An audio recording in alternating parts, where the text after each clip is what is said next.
I'm Rob O'Halloran. I'm John O'Halloran's son. I'm part of the organising committee for the John O'Halloran Symposium. My dad was a great guy. He was a family man. So he was married to my mum Linda for well over 30 years, and they had a very happy marriage. My sister Lucy and I grew up in a very warm, happy home environment, and I think that very strong family ethos came through even more when he became a grandfather to Lucy's 2 children. He was a very, very active and playful grandfather, a role that he really relished. So the family side of his personality was really, for me, the defining characteristic of him. I think one of the things maybe the outside world didn't see of my dad was the fact that for many years he suffered from depression.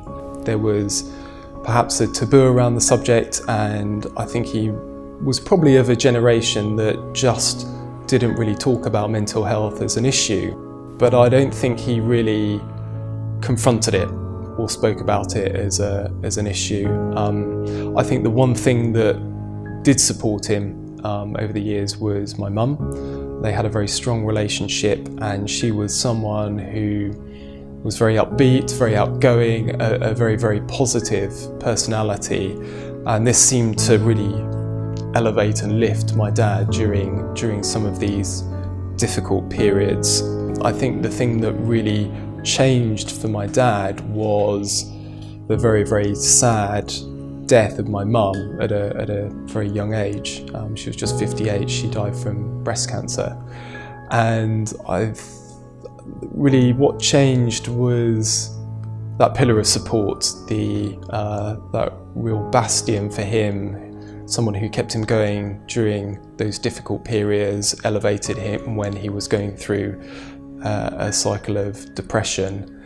After Mum's death, he was actually relatively stable, I would say, and at a point several months after her death, I think he determined to try and live life to the full.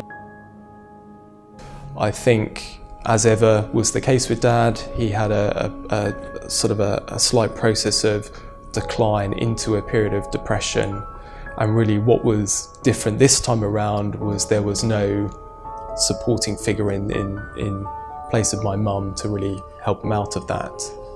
And both my sister and I were aware of this.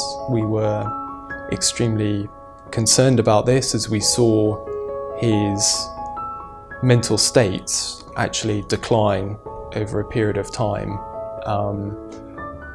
We very much encouraged him, supported him.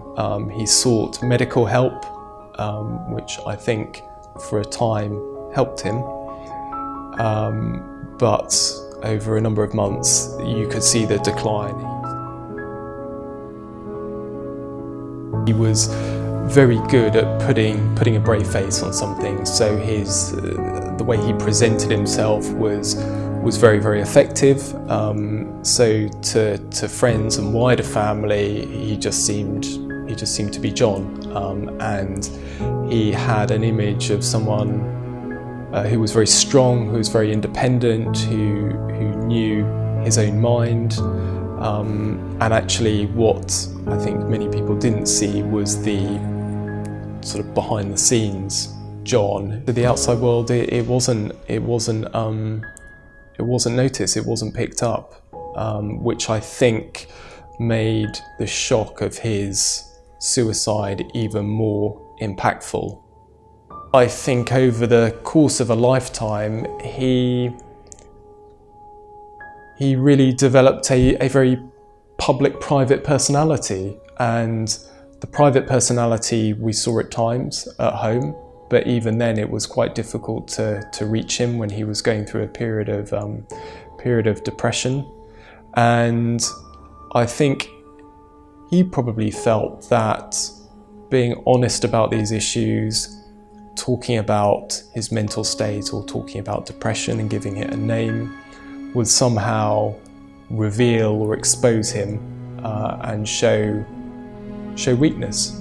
I think he felt that he needed to be a rock on which the family was based, and by talking about mental health, feeling low, feeling down, it somehow undermined that rock-like position.